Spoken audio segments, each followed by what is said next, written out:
Hello and welcome to the Keyboard Chronicles, a podcast for keyboard players. I'm your host, David Holloway, and I'm pumped as always to be here with you. And speaking of pumped, he's pumped up in muscles and brains. It's Mr. Paul Bindig. How are you, sir? I'm really well, and never has a more inaccurate description been given to anyone ever. But I'm pleased to be here, David. I'd still back you in a fight between you and I. So, yeah, no, look, it's great to be here, and we're very excited to bring you our next guest, which is Mr. Robert Walter. So, Robert has had an amazing career, one of the founding members of the brilliant Funkmeisters, I call them, Greyboy Allstars. He has his own project, Robert Walter's 20th Congress, and has also just come off a very lengthy tour with Roger Waters and the This Is Not a Drill tour. We cover all that with Robert, Paul, and a bit more even.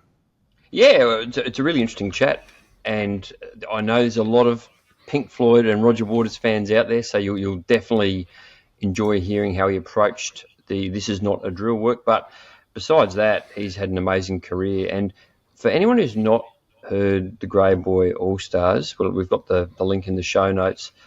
Check him out. If you can listen to that and not tap your toes, something's wrong with you. Agreed. Yes, amazing. So, we hope you enjoy this interview, and we'll be back at the end of the show, including a Pimp Your Band t-shirt component and a little bit of banal chat that I'm so well known for. See you at the end of the show. Robert, it's brilliant to have you here. Really appreciate you taking the time. Did you survive the festive season? But it was cool. I just had come off tour, and then we were traveling from coast to coast and stuff, but it was great. Yeah, and we're definitely going to talk about that coast-to-coast tour in a little while, but I thought we'd start off with our more traditional question of your musical upbringing. So in the introduction, we've talked about your amazing career as a summary, but just tell us about what got you into music in the first place and your love for the organ in particular. Well, my dad was a musician and had played in bands as I was growing up. I used to help him load in gear, and we always had instruments around the house. He played drums, but he would build these things from kits, so that kind of got me into all of that. And he had an old piano at the house that I used to play, so I just kind of took over in my family for what was happening. We had a great record collection around, so I just got interested in all that. And then I started taking piano lessons when I was about 7 and just kept going with it. Yeah. And so how did you find those piano lessons initially, Robert? We've talked to many guests who have had wonderful teachers, others not so wonderful teachers. Did you have a good start into the field of learning piano? Yeah. I mean, I had a great teacher when I was young who I started like everyone else playing simple classical pieces and all that. And then I sort of became interested in jazz. So he would show me, I started trying to learn some standards and stuff. But then sort of rock and roll came into the picture, and I stopped playing keyboards for a number of years and played drums in sort of hard rock bands and stuff. Once my teenage time, it was like the mid 80s. So I got kind of into, I discovered Black Sabbath and Led Zeppelin and all that, and I wanted to play drums. So I did that. Then eventually in some punk bands and all that. So. Yeah, amazing. And so I can't let this period of your life go past without... I know in your biography it mentions that you were taught organ by some relatively well-known organ players, including Dr. Lonnie Smith and Reuben Wilson and Art Neville. Tell us about how that came about. Well, it's overstated to say I took lessons with them. When the Greyboy Allstars started, we played. Part of the mission of the band was to turn people on to all this music that was sort of, in our minds at that time in the early 90s, it was kind of pushed into a weird category. Things that were too funky to be jazz and too jazzy to be funk music. And what was this genre? And that's what we really loved, was all these mostly things coming out of the late 60s, early 70s organ scene, where jazz artists would cover popular tunes, James Brown tunes and soul tunes and stuff like that. I always loved that music because it communicates so well, and it did have still enough sophistication to keep you interested if you were, really into music. Anyway, so because of that, we ended up playing gigs alongside all these, people from the older generation, and you get to watch them firsthand. And then, some people ended up playing in the band with us. Like we did some work with Fred Wesley, and Melvin Sparks and people like that were sort of idols of ours. So you can learn a lot from records, but being on stage with people or traveling with people and seeing how they approach the gig night after night, that's a much better way to learn how it really goes down. So, Robert, I'm interested in the discovery of the B3 for you. So when did that become a thing? What attracted you to it? How did you decide this was something that you wanted to do? Well, funny enough, when I was a kid and I loved piano, but I did not like organ music. Like when the Doors came on the radio, I was like, what is that sound? Hearing transistor organs and stuff. Now I kind of particularly love those things, Farfisas and boxes and stuff. But at the time I was like, oh, it sounds like some kind of circus music. What is this? What is this sound? So, and then it kind of took until the Greyboy Allstars started. I only had a Fender Rhodes when that started.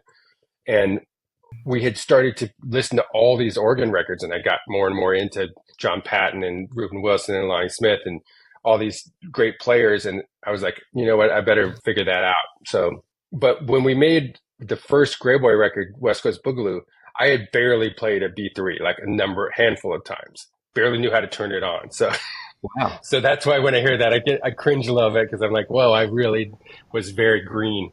We had a couple times when a bass player couldn't show up for whatever reason. And then you're like, wow, I better figure this part out too, just to make the gig happen. So that became an interest of mine too. So, yeah, I mean, it's an endless pursuit. The B3 is sort of mysterious, and there's so many things to learn about. There's so many different great traditions of how to play it, from the jazz thing to gospel music, great funk players, and then all the great use of it in rock music too, Pink Floyd is no exception. There's such a great other language to it. So anyway, the rest was history. But I was kind of a late bloomer from organ. Yeah, okay, that's really interesting. And going back to the idea of the Greyboy Allstars, who we've had the Town Called Earth re-release recently, and that music, I'm just interested in the development of the Greyboy Allstars, how that came about. You already mentioned the sort of the mission of the band. And it's a real, for those who haven't heard it, for our listeners and viewers, it's like, check it out. It's so cool. It's this idea of you've got the DJ, but then you've got lots of there's the funk style to it. There's it's sort of jazzy. It's very hard to sort of categorize it, but it's got a real distinctive sound to it. So I'm interested in how that developed, and maybe just some more on the formative years of the Greyboy Allstars and what that developed into and evolved into, Robert. So yeah, that band, it sort of happened.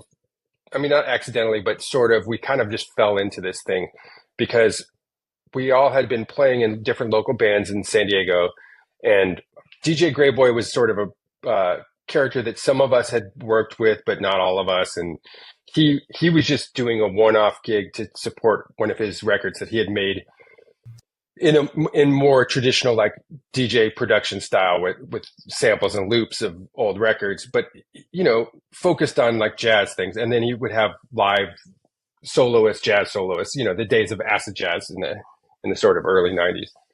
He wanted to, instead of just play back the record, he wanted to perform the tunes with the live band, and then also some covers and things that had influenced the music. So we just got together for one gig, but we started rehearsing, and there was such a crazy chemistry. It's one of those random things. Some of us had never met at the first rehearsal, and some of the rhythm section, the bass player and drummer and I had been in a band previously. So that's how I got into it. But it was one of those things where, like, the first 5 minutes, we were all looking at each other like, wow, this is really feels great, and it's so easy. And everyone sort of felt rhythm in the same way. So that band just continued on. I don't think we ever decided to be a band. We just booked more gigs, and then it kept going for years and years. And now it's been 30 years or whatever. But yeah, but the sound was really, that's what Greyboy really brought to it. He had been collecting these records and was interested in that thing that happened in the sort of mid to late 60s, where jazz artists started stretching the form and embracing things that some people would see as more commercial, but I see it more as connected. Like, Horace Silver was starting to bring a lot of blues and church music influences into hard bop. And the same thing was happening with all these organ tenor records and stuff where they'll maybe do a, Otis Redding tune or a whatever larger Black American music and not so much just the bebop tradition. But the players were so great because they're all coming from jazz background. It's to me, the genre lines are more about like where you put it in the record store than what happens musically. So, but anyway, he had all these great records. And when I heard him play these things, it was almost like the music I'd been waiting for my whole life. It had kind of combined all the things I loved. It's great rhythmically, and the tones were awesome. And, it was that great, like Rudy Van Gelder recordings. So great sound of the room and organic instruments and people improvising, and just all made sense to me. So I became obsessed with it and collected records on my own. And it's been a lifelong pursuit since then. That's brilliant. And Robert, I mean, you mentioned, that it was a passion for you initially, and it's turned into a multi-decade project. What's the secret to the success? I mean, the Greyboy Allstars still got serious streaming numbers. As Paul mentioned, you've re-released one of your earlier albums. You're releasing stuff, re-releasing on vinyl and so on. What's been the secret? Why has it worked so well for so long? Part of it is because it's so strictly about a certain genre. And like, we really did start as imitators. Like, we just wanted, if in our wildest dreams, we'd make a, 1968 Prestige style, organ and tenor recording, that's, that was our greatest goal in life. And then as we played it longer and we started playing our own gigs and writing music, all those influences sort of internalize themselves, and now we don't ever think about, we're going to do this kind of thing. We just started becoming what we had emulated. So and we started being not afraid to bring other influences in, but it's still like a pretty, outside of the band, we all are interested in so many different things. If it was like everybody can express themselves fully in the thing, it would make no sense, It'd be sort of like formless. You could have too many influence or too eclectic. So this thing has this is something we all have in common. And when we get together to do this is the priorities, it should be danceable. It's mostly instrumental. We're going to improvise. There's going to be solos, we're going to keep it to mostly these instruments that we play and playing live in a room. And that's kind of kept it pure, so we can always come back to it and it'll provide that thing for us, rather than getting artistically confused where now we're going to make an electronic record or we're going to make a whatever. We never we never chase the market, like what's popular now. We just kind of live in our own little world. So. Yeah, no, very well put. And I mean, speaking of your own little world, Robert, there's also your own project, Robert Walters' 20th Congress.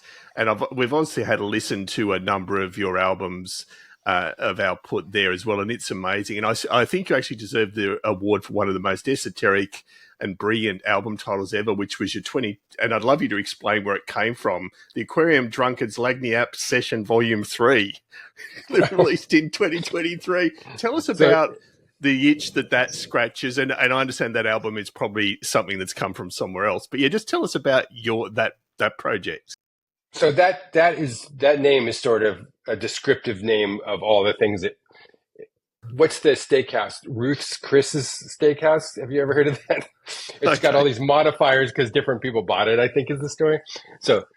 So Aquarium Drunkard is a great website blog that covers a lot of sort of esoteric music, a great source for finding out about like reissues of odd things or scenes that you maybe wouldn't have heard of. And they've always been kind to me and my music. So one of the things that they'll do is when you have a release, they'll have people record some covers that may have influenced the music that they're doing now and put them up only on the site as a sort of a lagniappe in New Orleans would be like a little something extra. Like if you order a meal and they bring you a little treat. So it's the lagnappe's a little treat, and this is the third version of that. So So I basically just picked some tunes that I was listening to at the time that, would be fun to cover. And I just recorded at home. There you go. In a home studio. But your previous albums, and you also pronounce Lagniappe much better than my Lagniappe, I think I said. So good job. It's a hard one. They go the Aussie accent. But your previous albums, I mean, there's amazing output there, and I think it's fair to say it scratches an itch that you maybe don't get in the Greyboy Allstars. There's some amazing eclectic stuff there. I mean, on Spacesuit, I like Posthuman, I know it's had a lot of attention, but 13th Key, there's some brilliant stuff on there. Tell us about the process for those albums and how it was different to, say, the Greyboy Allstars. So, yeah, it was basically like the Greyboy Allstars, there's so many writers and there's so many creatives in the band that you're lucky to get one or two tunes out on an album, because everyone's got great stuff and it's sort of competitive. I'm going to bring in some stuff and hope people like it.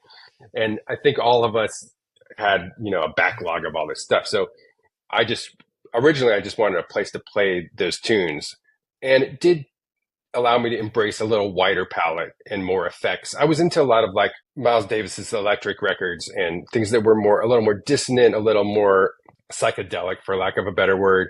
I also liked a lot of like German, so what you call crap rock, but like minimalist rock music and stuff that had more atmosphere, that wasn't so firmly rooted in the blues jazz tradition. So it allowed me to stretch out in those ways, but it's still got a lot of the same influences as Greyboy, because that's the music I really love. So we looking at your career, you've worked with so many artists, and you've been active and busy for a long time. But I think a project that will fascinate a lot of our listeners, a lot of our viewers, is what you're currently working on with Roger Waters. And we'd love to spend a little bit of time just getting some of your insights into that experience. And the first part is, how did the gig come about for you? It was sort of a couple of our friends had started playing with Roger a few years ago, maybe 5 years ago. Gus Seifert, who has produced the last couple of Roger things, he's a great bass player. And I had known him from doing recording sessions in LA for film music and just generally through a bunch of our friends. So when they got ready to tour again post-COVID, the previous organ player couldn't make the gigs for whatever reason. So they were kind of scrambling, trying to find somebody. And he cold called me with it. Like, I thought it was a joke at first. It's like, he left a message, and I said, wouldn't it be funny if this is for the Roger gig? That's sort of what could be more ridiculous. But it ended up being it. And I was very excited to do it, because I grew up with that music. The Wall was one of the first records I ever went and bought with my own money when I was a kid. And I still have my copy, and I listen to it on the regular. It's like, that music made a big impact on me. And it does have a lot in common with all the other things I'm interested in, with sort of, all those great vintage keyboards and use of atmosphere and drama and, great with all that. So, and then you just can't beat the song book. It's the tunes are so, I've always played in bands that played different set lists every night and were wildly improvisational. And I was like, what's it going to be like playing the same set for 100 times or whatever? And, when the songs are that good, you don't get bored of them. You get more in the detail of them, and you sort of like, I'm sort of miss it already, being off the road for a couple of weeks. Yeah, and the audiences also, just from watching some of the footage, have a visceral reaction to the music too. I mean, they are deeply into it, and that must be very rewarding to give them that experience. And a lot of these songs are, as you said, it's a classic songbook, but there's Roger has put some new interpretations on them, and I'd love to ask you a little bit about that too. So. And I might start with the re-release of Comfortably Numb that happened in 2022, which was a really, obviously a very popular, very well-known song, one of the biggest rock songs of all time. And that new arrangement is really, really interesting. And I note you're credited with the organ and the piano on that. So what I'm interested in here, Robert, and I think our listeners will be, is how does one approach the fact this is a very well-known song, how much license did you have to put your own interpretation on what that looked like, or was it very much a Roger would like it done this way? Really interested in what that creative process looked like in re-releasing that. It came from a sort of piece of stage craft. It came from the beginning of the show, and it was sort of the big idea of what if you put what's you think of as the encore tune at the very beginning of the show and do it in this much more understated way that sort of like pulls you into the thing. So it makes, I realize that recording is divisive for hardcore fans of the tune because it's so different and it's such a thing. But I think it came out of a place in the show where it really works, and it's sort of like it makes you lean in and like listen to what's going to happen next, because it's not what you expect. And it's sort of like it sort of points direction to the lyrics and makes you pay attention to it in a way where you're not rocking out like sensitive treatment.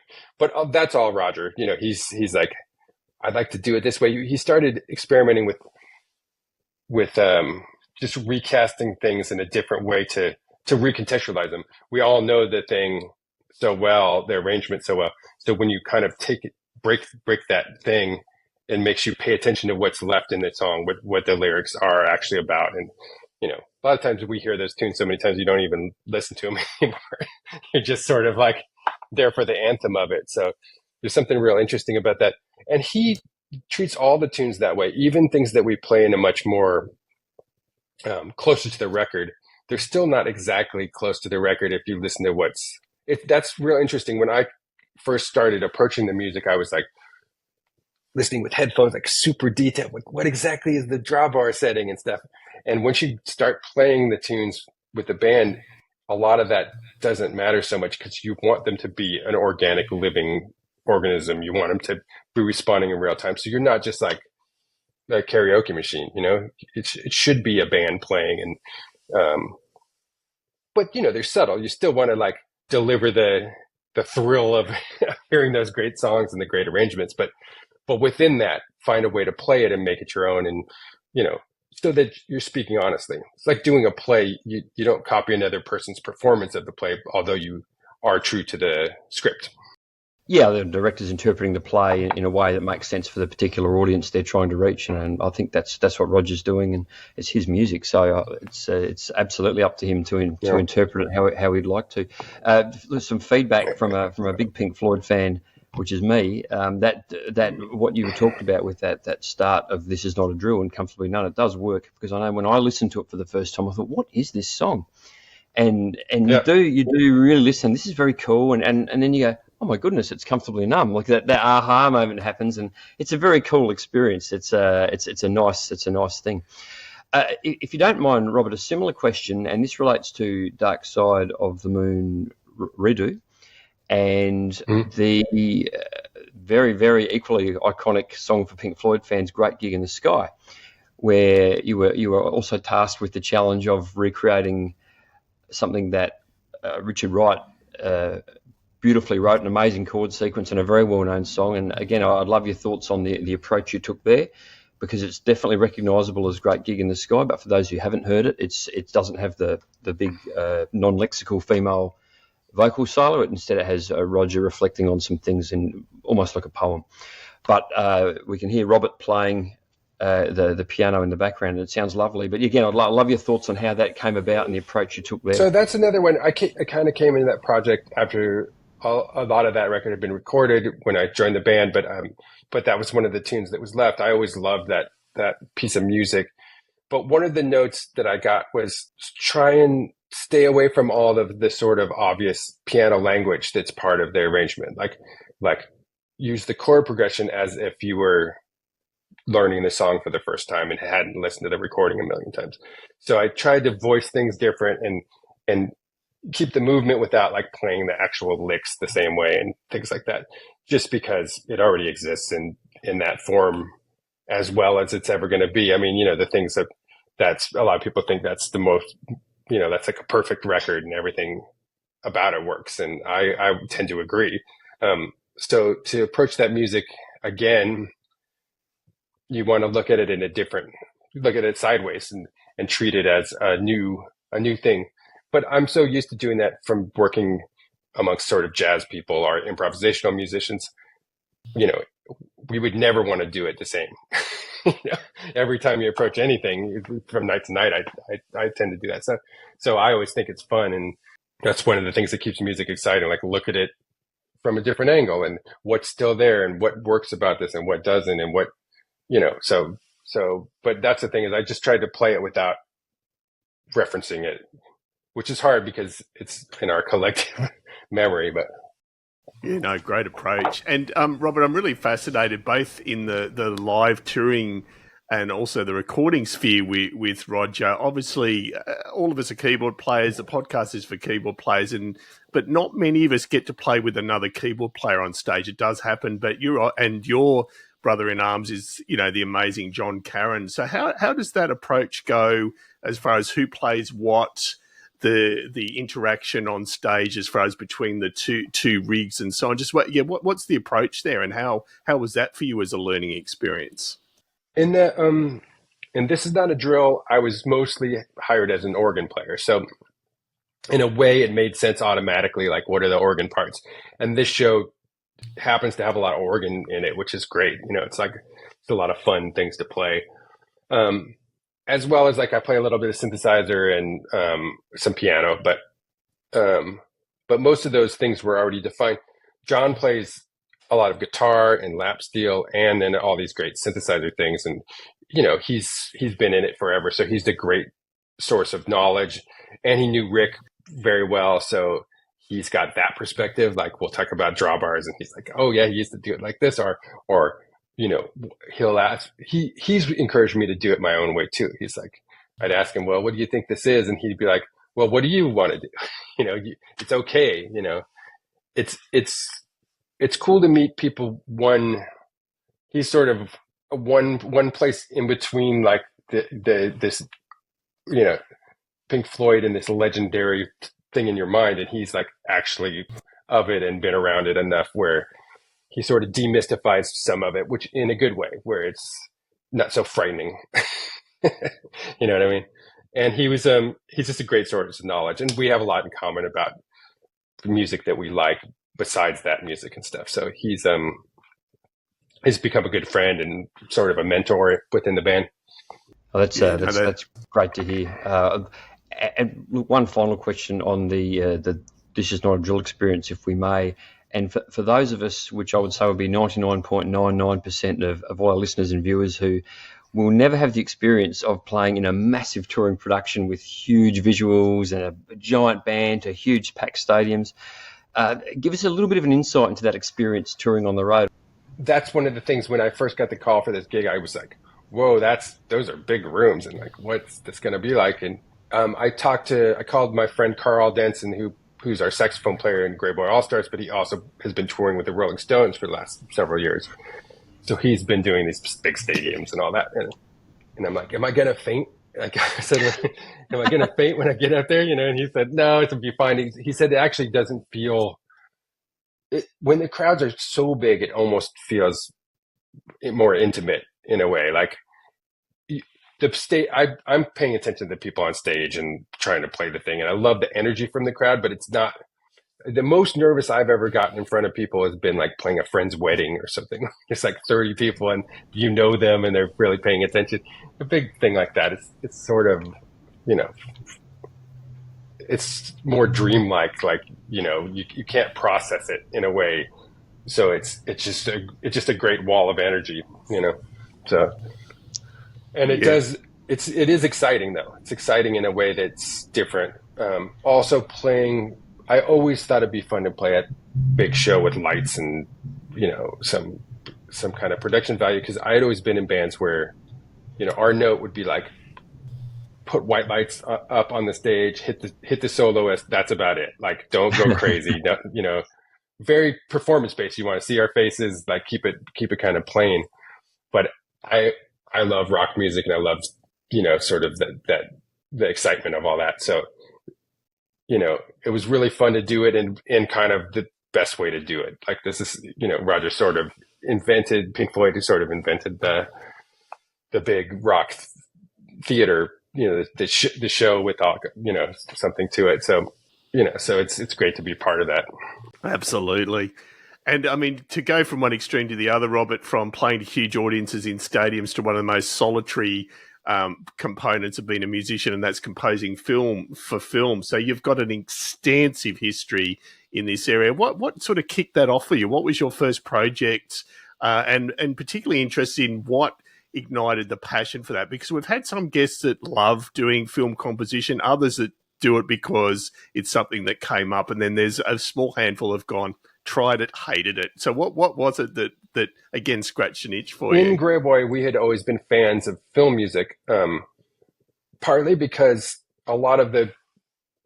there's all these great sort of soundtracks from the period that we liked, some of which used, were either composed by or featured some of the musicians that we're talking about. Quincy Jones, Russell Roland Kirk, or Ray Charles, or all these great people. I always loved Jerry Goldsmith's scores, Lalo Schifrin. It goes with that whole 60s instrumental thing that we liked. And that became a record collecting sort of thing for us. You collect soul records, funk records, jazz records, and then great soundtrack records. So we were all fans. The first thing we did was a movie called Zero Effect that the director had been listening to a lot of our music while he was writing the movie. Jake Kasdan, a good friend of ours for years now, but he had supposedly, while he was writing it, I think in college, he had been listening to a lot of Greyboy Allstars. So they called us up out of nowhere. We didn't have an agent for films or anything like that. They were just like, "We like your music. What do you think about doing this?" And we were all over the moon because we loved film and we always wanted to try something like that. So that's the first thing we did.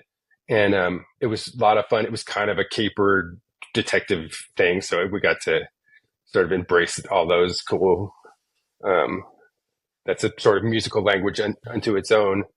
And then we all kind of went off to do things, and the band started to sort of dissolve as far as nobody wanted to tour so much, or some of us, our drummer left. So I started a band. Carl, our saxophone player, started a band. We went on the road. Our guitar player, Elgin Park, Mike Andrews, he didn't go on tour with his solo band. He started picking up other soundtrack work. One of the things was the TV show Freaks and Geeks. People involved with that show all went on to do all these great movies. So he kind of was, ground zero for that. So he's continued to do it, and he's the one I work with. He's a great film composer, and I come in and sort of assist him on things, but he's had a great career throughout from doing that. And we still use the band on some things, like, Carl will come in if we need a saxophone player, or Chris will come play bass. So it's sort of Greyboy Allstars extended universe. But Mike, it's gone on to do so many things, orchestral music, and, it's sort of different bands and genres every time. So. Yeah, and as you know, film soundtracks can be composed in a whole range of different ways. So it sounds like this is more of a collaborative process. Do you receive spots to do, or sections to do, or you're asked to play keyboards for something that's already somewhat established, or a bit of everything, I'm assuming? A bit of everything. Sometimes we set up in the room like a band and play. Sometimes it's really composed ahead of time by Mike, and he'll be like, "Oh, I just have this keyboard part," or he'll be like, "What could you add to this?" Or sometimes we're just trying to sort of poke out orchestral ideas, and we'll hire an arranger to help kind of blow it out to a big group. There's all different approaches. Sometimes we work all electronically, and sometimes we work with only acoustic instruments in the room. Just depends on what it calls for. Even on the same film, sometimes we'll try 3 or 4 different approaches before something hits, or But it's fun. It's one of the last places to really play a lot of instrumental music, and to get paid to do it, So it's sort of like an interesting way to do sort of left of say in a space that's a little more, viable than maybe just experimenting on your own or something. It also, I like that there is the picture and your that's always the most important thing, is the film and the story and what's happening on the screen, and to sort of humble yourself to that and try and make everything you do assist that thing, instead of worrying about, oh, I have this pet chord I like, or I love this part, if it doesn't work, lose it. And it's taught me a lot about seeing the forest for the trees. Yeah, I think sometimes having restrictions such as that can really activate the creative fire in your brain, because it gives you something to really focus your creativity on. So, I think that's a really great way of looking at it. You mentioned earlier, Robert, that when you first started to get on stage and you were lucky enough to share a stage with some great players like Dr. Lonnie Smith, for example, and you mentioned you learned a lot. I'd be interested in, what did you learn from playing with some of those great players? And then what advice would you now pass on to young up-and-coming and aspiring musicians as well?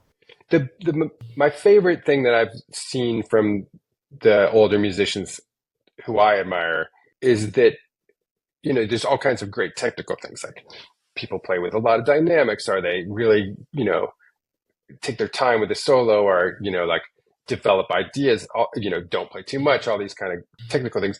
But the main thing is that all these great people project a certain amount of joy when they're playing. Like, they're infectious. You want to watch them. They're fun to watch. They look like they're having fun. They look engaged in the music. They sort of bring you in, whether that's Dr. Lonnie or George Porter, or, all these people have that, Paul Jackson, people like that. Like, they couldn't be more fun to watch and be around, and they sort of draw the audience in, and that's without any lights or showbiz or anything else. It's like just the power of the people. It goes for rock stars too. I remember I saw Robert Plant play at some festival, maybe 10 years ago, and there was no, like, it was a festival thing, so there wasn't like big screens, and he was maybe, he's that small out there, but he still was, everybody in the room wanted to look at him just by the way he sort of held his presence in the room, just like, so I just love the idea that what we're doing here is like sort of pushing out some kind of energy that hopefully brings people together and makes,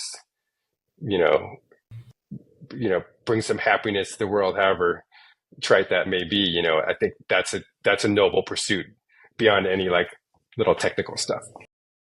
And I mean, speaking of pushing out energy in a common cause and creating joy, there's sometimes that doesn't come together well. Have you got a memorable train wreck story, Robert, from anywhere across your career, or with any artist or your own work, where something's gone spectacularly wrong for you on stage that you can look back now upon and at least smile? I mean, there's been so many, but I've had a number of problems with the B3 being on sort of unstable power where it's wildly out of tune.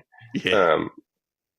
There was one, we flew to some festival. I was on tour in San Francisco, and we had a night off, and I was like, someone had booked a festival like in the Midwest, and they're like, we could fly you there and fly you back in time. And I was like, okay, let's go for it. So I was young and crazy. So we got there, and the thing was in the middle of some field on generator power. And the organ was just like, totally not holding pitch. Luckily, I was playing in a trio with a drummer and a saxophone player, so we sort of could get by, but it must have sounded very strange to people. And there's another time my friend's band was opening, and I was, we ended up in a lot of these things. People will sit in with people on these. Everyone's improvising, so it's fun to play with other people. So I came out for my big, guest moment with my friend's band, and the bench broke right when I sat down at the keyboard. So that was pretty embarrassing, but it was fine. I wasn't hurt. That's the main thing. So we ask this question of all our guests, Robert, which is to tag a keyboard player. In other words, who's a keyboard player that you would recommend would be a great person for us to interview, maybe someone you would love to know more about, or you think our listeners would love to learn more about? John Medeski, great one. Okay. Noted. One of my favorites of it's sort of a contemporary person. Who else? Like Jon Carin would be great. Yes. Would love to have John on. Yeah, that would be superb. John Gros from New Orleans, from Papa Gros Funk. He's a great New Orleans piano player. Yeah, no, noted. All three are noted, and John is definitely on our bucket list as those other two now. So, no, that's great. Thank you, Robert. And another key question we always ask is the dreaded desert island discs question. So 5 albums, if you have to pick them to take to a desert island, what would they be? So Herbie Hancock Thrust, and that's a thing I go back to again and again. And I was lucky enough to play with Bill and Mike Clark and Paul Jackson at a couple points. And my dad had that record when I was growing up, and it was always fascinating to me.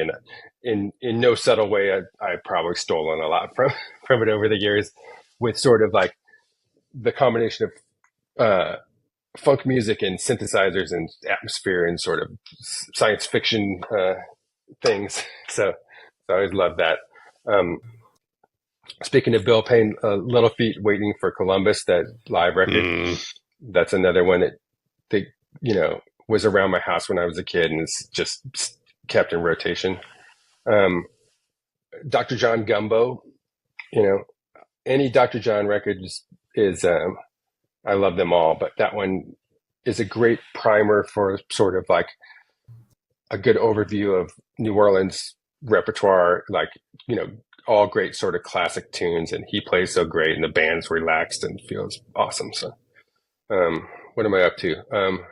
Freddie Hubbard's Straight Life, which is a CTI record. It's sort of my favorite of those, early 70s CTIs. It's Herbie on keyboards, but, most of the record is 2 long sort of jams. And was influential to me, is how to keep sort of like a 1-chord thing going for a long period of time and keep it interesting. Those are some of the best players in the world, which is partly how it works. But, and then maybe, something like Jimmy Smith, if I had to pick one, Organ Grinder Swing comes up a lot. That's something to listen to if you sort of feel like you're starting to get good at the organ. Because it'll sort of teach you like you don't know anything, and it's very exciting to get like sort of hyped before a gig. I sometimes put some Jimmy Smith on because he's such a master technician, and he's also just got a lot of fire. It's he's sort of like it's an overwhelming sort of energy. Absolutely, great picks. Thank you. Thank you for those recommendations, and we'll put them up in our show notes for our listeners to check out. We've really appreciated your time, Robert, and being so generous with your thoughts. But before we let you go, we're going to subject you to our quickfire 10 questions. So we've got 10 quick questions for you. First answers, the quickest answers that come into your head. And away we go with the first one, which is, what's the first album you ever heard? The first album I ever heard was probably Meet the Beatles. That's a good one to have first up. It doesn't get much better than that. No, great. Robert, what's your most important pre-gig ritual, if you have one? What do you need to do to feel settled before a gig? It used to be all kinds of things I shouldn't do. And lately it's been, right after sound check, I like to have a good cup of coffee. I'm into espresso, so. So what's your perfect size for a performance venue? What's the perfect size for you? I mean, I of course I love playing in these giant places and stuff, but my favorite thing is a small room, like, 150 people, something like that. I always loved the Maple Leaf Bar in New Orleans, which is just a sort of a neighborhood bar, but it's one of the greatest, music venues. And it feels like, you're all in there together. You're sort of breaking the audience performer contract in that way, where you're kind of all in the space together. It feels like someone's living room almost. So. Yeah, absolutely. Transpose button or adjust on the fly, Robert? Adjust on the fly. I'd assume so, yeah. Especially when the organ's got insufficient power and throwing out of tune on you. When I was a kid, I played in a blues band with my dad, and I had a Yamaha piano that had a transpose button. And if we started to go into something like a G flat or something, or B major or something crazy, I would press the transpose button and put in a key that was more comfortable for me. And I see a lot of younger players doing that, and it's the worst thing you can possibly do. And when I stopped doing that is when I really started learning music, because you got away from your habits and sort of started figuring out what's the charms of these harder keys. And sometimes I'll write something in a weird key on purpose because it'll force me into thinking differently, and you make different shapes and things like that. So I think those keys that would normally scare you are actually a great thing for sparking inspiration or whatever. I've heard guitarists say similar things, Robert, with using alternative tunings. It actually frees their mind a bit to think differently about their music. So, thank you for sharing that insight. That's great. Next question. What's your favourite gig you've ever done? Oh, I can't even know. I mean, it's got to be something like at the Maple Leaf Bar, some little, probably a little gig that was a $10 cover, improvising with Johnny Vodakovich or something. So no, that's great. But there's been many, but those are my favorite things usually. And linked to that, Robert, favorite city you've ever played, if that's possible. I would say New Orleans. That's the one that I lived there for a while, and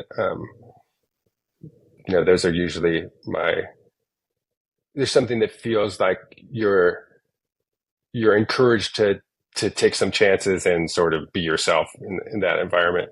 But there's great ones all over the world. That's one of the funnest things about being a musician, is getting to travel and see how much we're different and how much we're like.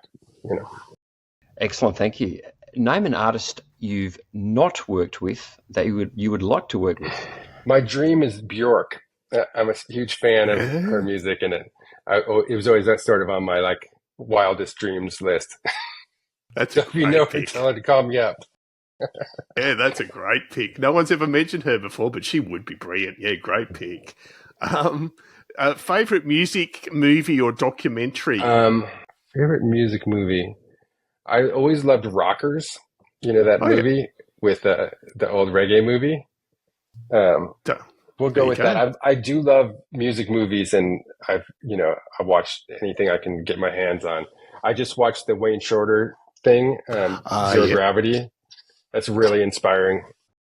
What's one thing you'd like to see invented that would make your life as a keyboard player easier? Well, I wish that the B3 wasn't so heavy, because it really is prohibitive to progrowing older.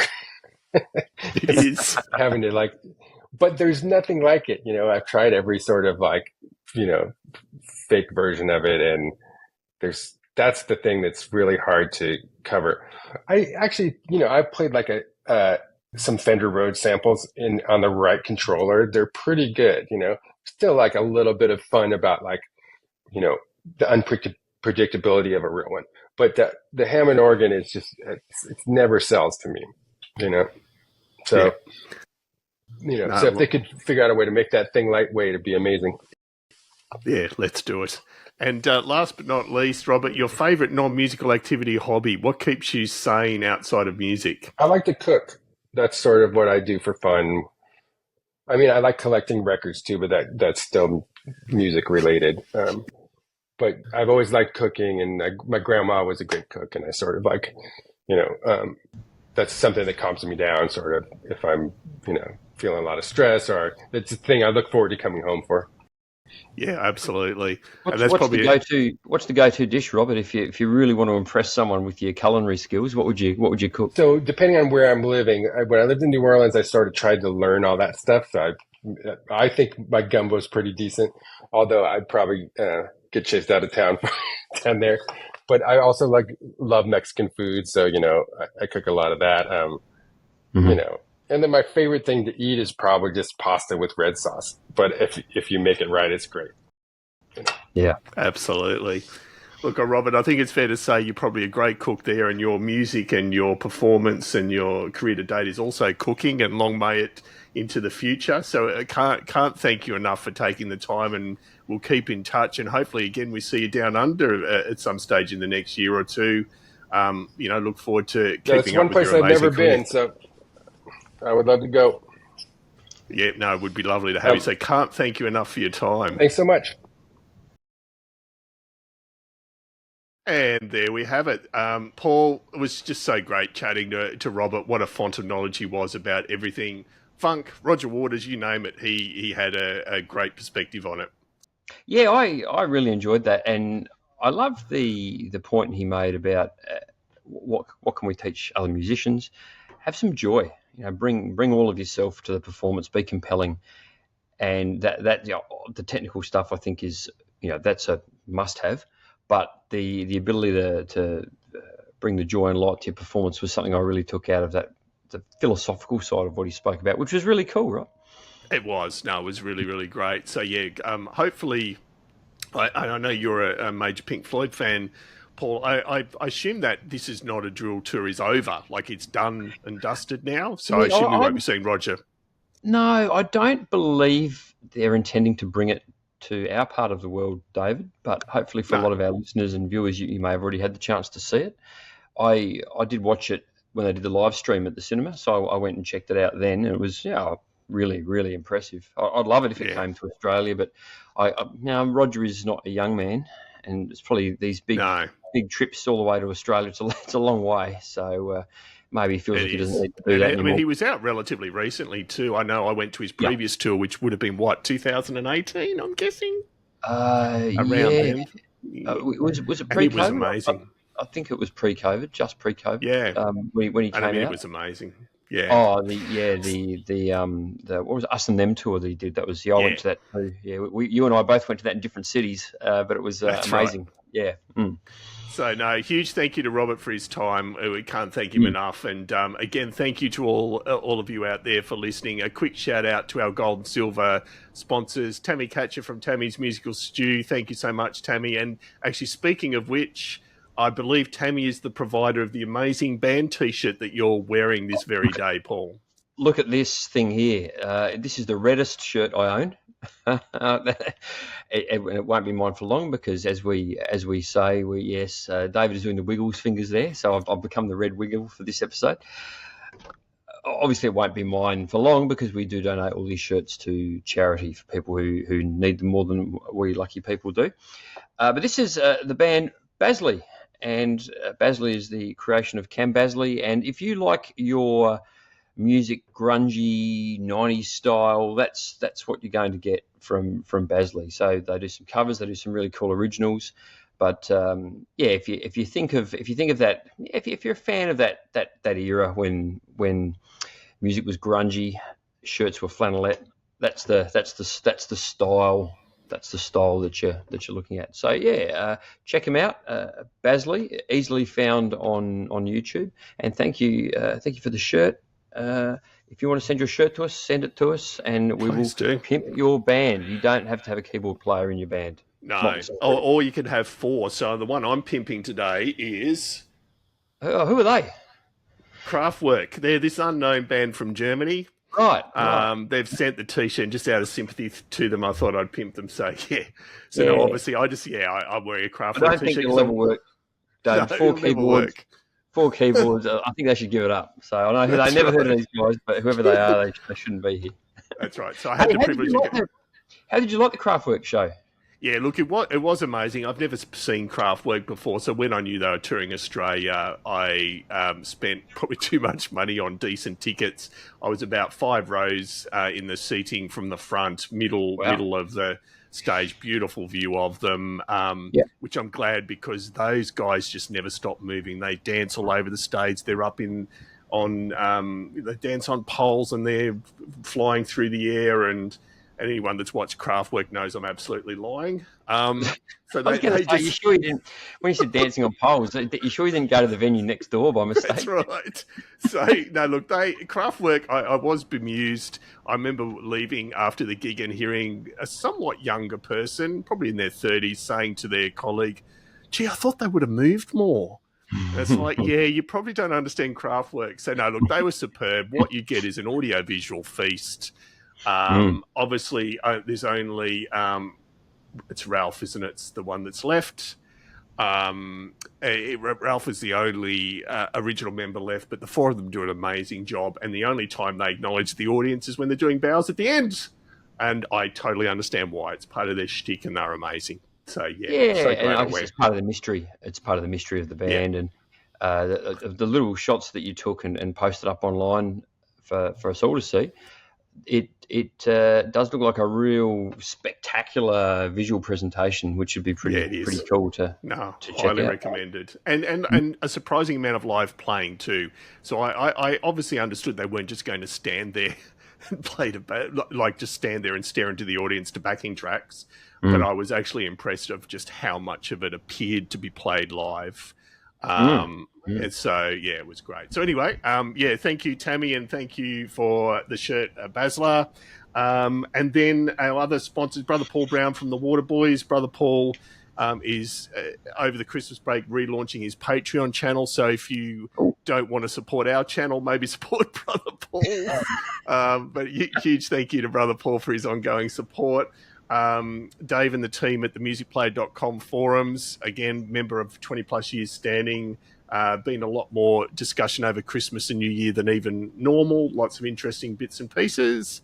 And then last but not least, Mike from Midnight Mastering. If you want some great work of your own creation, mixed and mastered, do check out midnightmastering.com. So I think that'll do us, Paul. We're recording again together in 24 hours. We'll keep a mystery who. But we've got a busy year ahead, and onwards and upwards. Cannot wait to see you again in 24 hours, David. And thank you out there again, and keep on playing.